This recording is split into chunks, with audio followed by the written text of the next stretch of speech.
अल्लाह ने रिस्क का वादा किया, फिर भी लोग भूखे क्यों मरते हैं? अल्लाह ताला की जिम्मेदारी है सबको रिस्क पहुंचाना, लेकिन अल्लाह देखो सेहत, जिंदगी ये सब अल्लाह देते हैं ना, लेकिन मौत भी कौन देता है? अल्लाह। तो अल्लाह का निज़ाम ख़राब नहीं है। अल्लाह जानकर बाज़ दफ़ा इंसान से निवाला छीन लेते हैं उसको आजमाइश में डालने के लिए, ये बताने के लिए कि रिस्क के ख़जाने हैं मेरे कंट्रोल में। समझ रहे हैं कि नहीं समझ रहे? तो मैं जब चाहूँगा रिस्क छीन लूँगा। तो इसकी मिसाल ऐसे है जैसे बीवी को रोज़ी पहुँचाना किसके ज़िम्मे है? मियाँ के। लेकिन वो कभी ये बताने के लिए कि मैं मियाँ हूँ और किसी बात पे नाराज़ होकर वो क्या कर लेता है? दाल पानी बंद कर लेता है। भाई बेगम तुम्हारा मेरे साथ सलूक ठीक नहीं है, अब राशन नहीं आएगा तुम्हारा। ऐसा होता है कि नहीं होता? तो इंसान तो जुल्म भी करता है ना, जुल्मन भी निवाला छीन लेता है, लेकिन अल्लाह आजमाइश के तौर पे निवाला छीनते हैं, जुल्म के तौर पे नहीं छीनते हैं।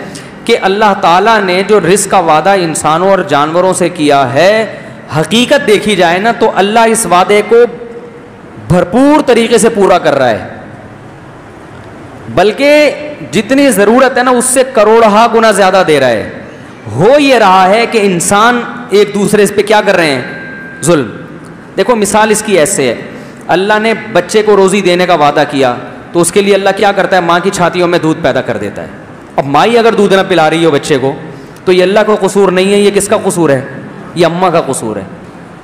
फिर बच्चा भूख से मर गया तो बच्चा ये नहीं कह सकता कि अल्लाह तूने तो रोज़ी का वादा किया था, तूने, अल्लाह कहेगा मैंने वादा किया था, माँ की छातियों में दूध पैदा किया। और अगर इसको दूध पिलाने में टेंशन हो रही थी तो बहुत सी औरतें जो फीड करा सकती थी तेरी माँ उनके हवाले कर देती। तो ये माँ ने जुल्म किया है, ये मेरा कसूर नहीं है, इस जुल्म का मैं इससे इंतकाम लूँगा। तो आज भी जो दुनिया में रिस्क की कहीं कमी है ना, भूख से लोग मर रहे हैं, तो अल्लाह की वजह से नहीं मर रहे, वो कमबख्त बड़े बड़े सूदखोरों ने दूसरों के मुंह से निवाला छीन लिया है।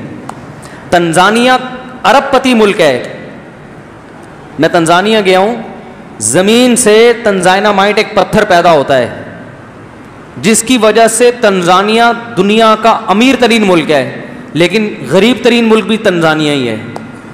क्यों? अल्लाह ने उन लोगों को इतना रिस्क दिया है ना कि अगर वहाँ की गवर्नमेंट अदल व इंसाफ से काम लेना शुरू कर दे तो वो सोने के निवाले खाना शुरू कर दें।